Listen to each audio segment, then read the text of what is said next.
I am making myself less productive day by day. I think I should work on my skills.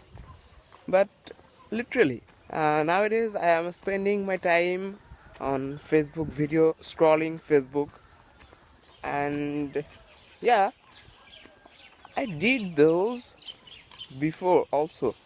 But now I am just wasting my time. I am not utilizing my time by watching English videos and English movies.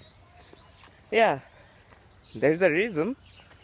Just because of my present most newest friend, I got a friend.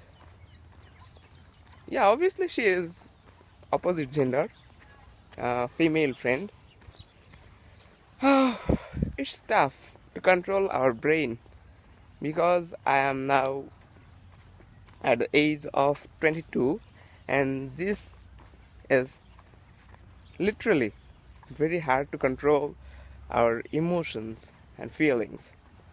So uh, I'm fine with myself just because of controlling my emotions, but I am not perfectly alright about it.